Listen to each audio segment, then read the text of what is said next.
Okay, so you guys want me to keep farming dislikes by talking about one of the most heated elections in Romanian history. And as I told you before, no matter what I say, the moment I open my mouth, I piss off at least 5,000 people or so. And this is quite concerning because it shows that the mainstream media in Romania has done an excellent job at dividing the population. It's going to be incredibly difficult, if not impossible, to get families and friends to be able to talk with each other about politics without sparking out. If this doesn't happen, we're going to end up like America. You're going to have the Democrats in their own bubble, the Republicans in their own, and people will just refuse to talk to each other. And you're just going to hear emotions and arguments just explode out of every time a family gets together. This is what genuinely concerns me about this election. A lot of money was pumped in, a lot of PR companies, a lot of mainstream media influencers. They dedicated the last couple of months in order to heat up the rhetoric to 11. And it was incredibly effective because Romania has no antibodies towards this type of campaigning. It's gotten to the point where even if you share the politics of someone else, they get angry if you don't share their particular view about that particular opinion.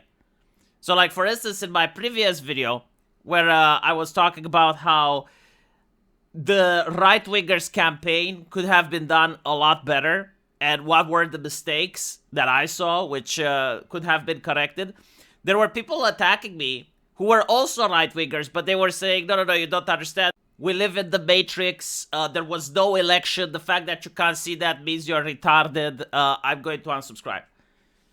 And so, as you can see, it's very difficult to talk about any topic, because if you don't share the exact views and the exact opinions of the listener, they get very upset. Now, on the internet, that's fine, but I want you to understand that this is happening in people's families. This is happening at the workplace. It's happening with relatives. It's absolutely devastating, and I hope people will manage to move on. But until then, let's farm some dislikes. Let's talk a little bit about what I think Nicu Șordan's presidency is going to be like. And take into account, this is just my personal opinion. This is my personal take. We will review this video in 4 years, and we will see on how many of these takes I was right and on how many of these takes I was actually wrong. And so let's upset both camps, because when I look at the situation, I view it from all angles. I view it with more complexity than black and white. But basically, right-wingers believe that now, Nicu Șordan being elected, we're going to have a lot of global homo policies dialed to 11, right? This is how they're framing it. They're basically referring to the fact that in every school, we're going to have LGBTQ curriculums from 5th graders all the way up until high school. You're going to see a wave of immigrants flooding into Romania. We're going to have abortions at every street corner with buy one, get one free guarantee. And so when I tell them that this is not going to happen, they're the ones getting upset at me, not the progressives. Why is that? Why are right-wingers upset when I point out that, okay, the guy is president now, like he won, the election is over, right? And I'm telling you, all these things you're telling me aren't going to happen. And they get angry. Shouldn't the progressives get angry? Like, shouldn't they be like, what do you mean we're not going to get what we voted for? Right? Why do I think you're not going to get these things? Well, if you guys remember, a couple of years ago, Romania had this referendum on gay marriage. And most of the political parties remained neutral or had some milquetoast opinions. But the party of Nicu Șordan, USR, had extremely strong opinions about the referendum, and they were pro-gay marriage. And so they did what woke people do, and they purified their party from any ideological dissent. Nicu Șordan was part of the people getting purified. Now, if you followed Nicu Șordan's political career, you would notice that as a political person, he's not the type to forgive and forget. And so I'm pretty sure that he remembers the purifiers by name and face. And it's going to make life for them a little bit more complex. And so I don't think that he is going to provide a platform for a lot of LGBT reforms during his presidency. Now, he doesn't have the parliament for it either. If you look at the opposition, most of them are from which are the party of the family unit. Very unlikely that they will play ball in order to pass some strong LGBT reforms that would shake up our nation. And then you have the Social Democrats that are most likely going to be in power. A lot of them are from places that represent the rural area. So yeah, if you're a right-winger, like thinking that Romania is going to be able to moralize France because the French don't respect LGBT rights like we do, you're in for a rude awakening. The other issue is immigration. A lot of right-wingers believe that we're going to have a massive influx now of migrants. In fact, I see this online on Twitter. Oh, Nicușor Dan one, enjoy diversity. Right, so we didn't benefit from diversity for more than a decade, but all of a sudden the economy is going to be booming because we're opening the gates to Iraq and Syria. Listen, if you were an immigrant, would you want to be in Romania? No, like, honest question, all right? Like, imagine that you're an immigrant fleeing poverty, as the left likes to call it, and you're entering the European Union. Would you want to stay in Romania? Or would you want to go to France, Germany, Britain, places that actually have a welfare system? I'm just asking, because I personally wouldn't want to stay in Romania. We actually have a problem with emigration. People want to leave. I don't think that we're going to witness a problem with immigration. The only exception, however, is people that come here with a worker visa. The Glovo Mafia, as they call them, right? They're not coming to live here. They're coming to work here. Now, if you're upset that they're taking your job, you always wanted to be a Glovo rider, but unfortunately the guy from Nepal is here. I understand the criticism. But to exaggerate and believe that the Ottoman gates are going to open up and we're going to relive history, I think it's a Twitter fable that a lot of people want to believe for some reason. I don't know why. Reality doesn't seem to coincide. So no, I don't think we're going to get LGBT reforms. I don't think we're going to get mass immigration like in France or Germany. I do think we're going to get a lot of environmentalism, right? Like Romania is going to be the champion at saving the planet by taxing people more. Not because the government genuinely believes the green policies, but because the government is going to go through an economic crisis and needs to justify taxes. And so, if we're going to end up paying some environmentalist tax, some carbon tax, it's for the planet, but in reality, it's for the grift of the politicians, for the people in power, like the way things always work in Eastern Europe. When the grift starts slowing down, add another tax. So I do think we're going to see that. Okay, now let's discuss what the actual presidency is going to look like. What did people genuinely voted for? Because a lot of people voted for Nicușor Dan so that Simeon doesn't win. But they didn't ask, well, what exactly is Nicușor Dan planning to do? And so I'm telling you, what you're going to get is more of the same. You have voted for sustainability. The same policies that happened since 2020, all the way up until now, are going to continue. So if you enjoyed what life brought you during and after the pandemic, all the way up until now, well, you voted for more of the same. Because the government is going to be made from the Social Democrats, the National Liberals, and the USR. Literally the pandemic government. And so, if you are happy with the policies that took place in the last 5 years, you just told those politicians, you did an excellent job, congratulations, keep doing more of the same.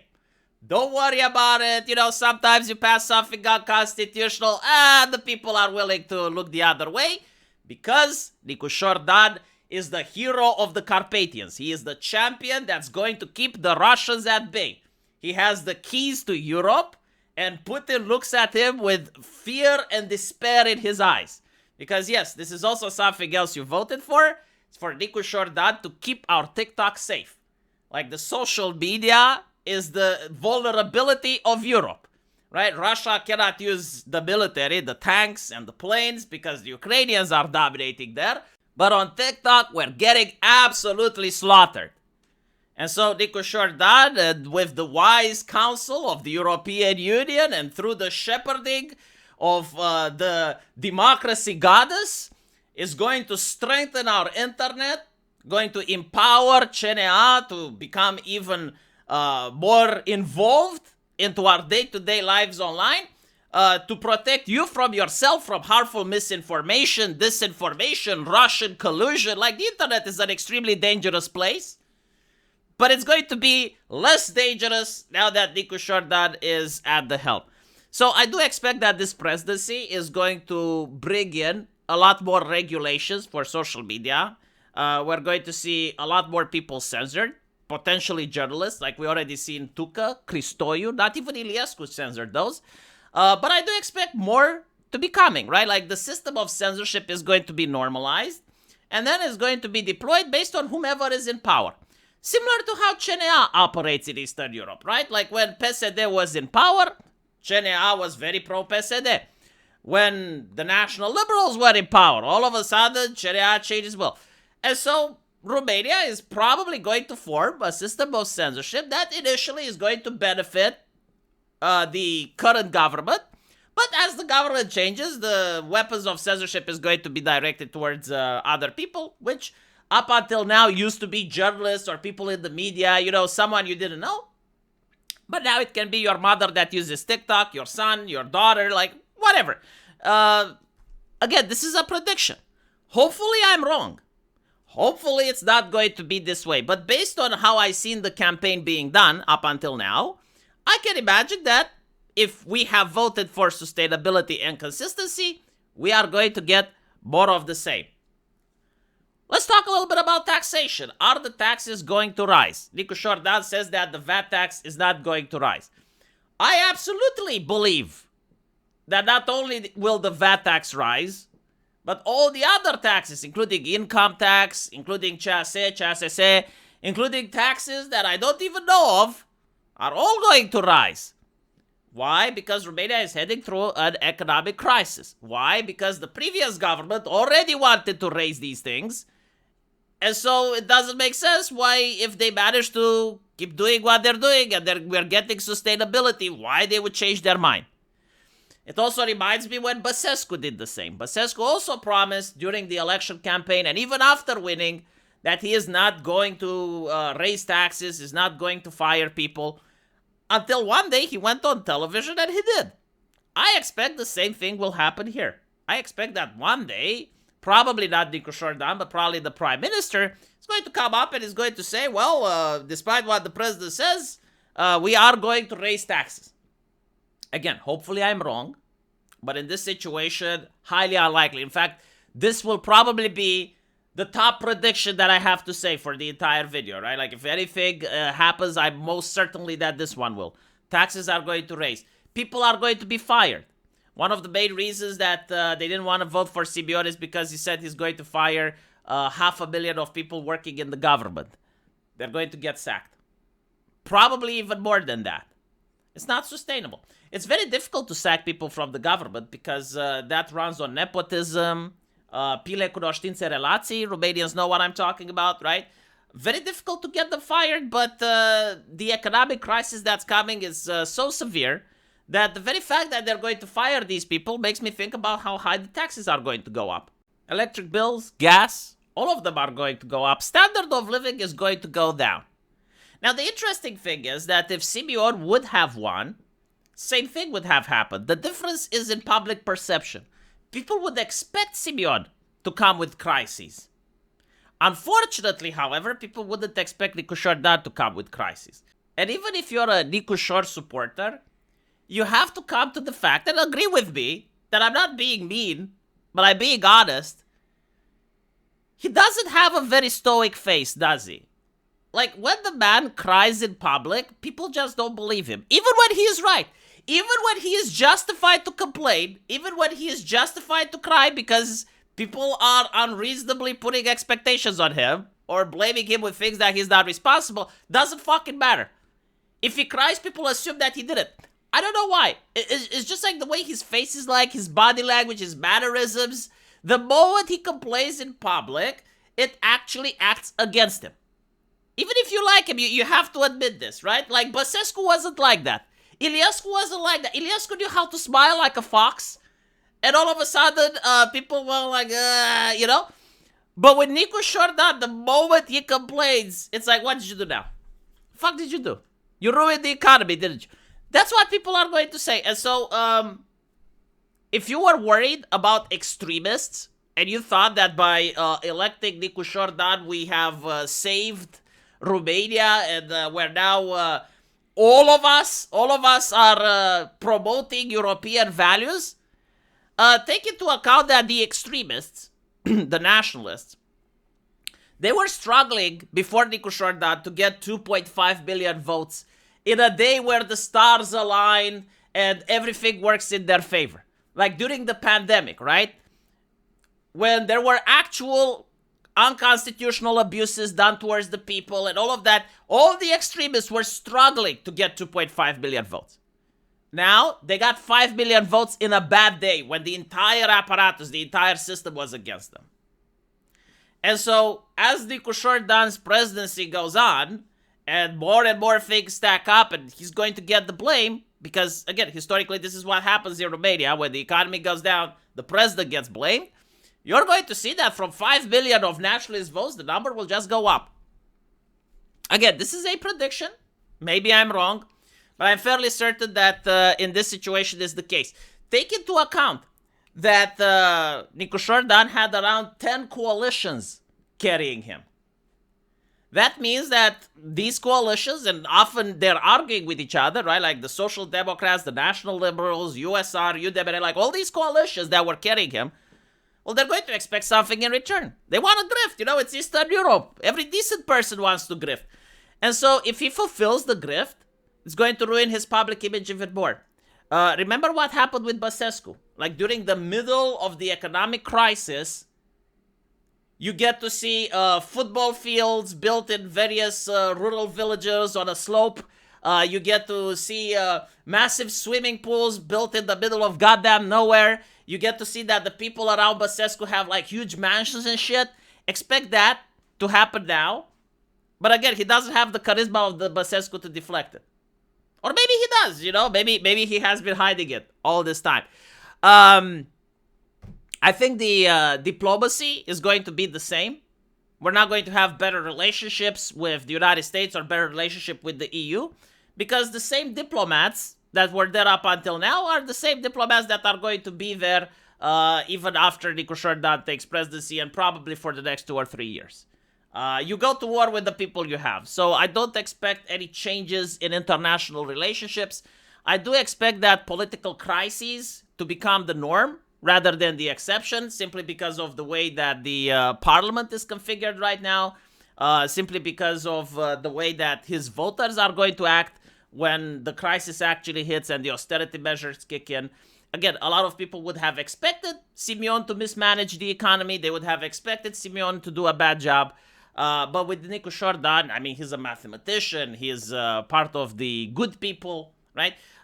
In politics, it doesn't really matter what's real or not. It doesn't matter if the president is responsible or not. What matters is what people perceive. Because when people go to vote, even if they believe a false reality, even if they're flat out wrong, their vote matters just as much as yours. When people go and spend money, when they buy something, when they support someone, doesn't matter if they're right or not, their money is equal, exactly the same as yours. And looking at the history of Romania, as I mentioned before, the president is always to blame for everything under the sun. And so a lot of the decisions that are going to be taken are going to fall squarely upon him, especially when he promised that he's not going to raise the VAT tax. We'll see. Again, I firmly disagree, and I would be absolutely shocked and surprised if the VAT tax doesn't get tinkered. And so, in conclusion, it's not the end of the world. It's not going to be as bad as right-wingers claim, but left-wingers that voted for him because they wanted progressive policies are going to be disappointed. If you voted for him because you wanted economic stability, you're going to be disappointed.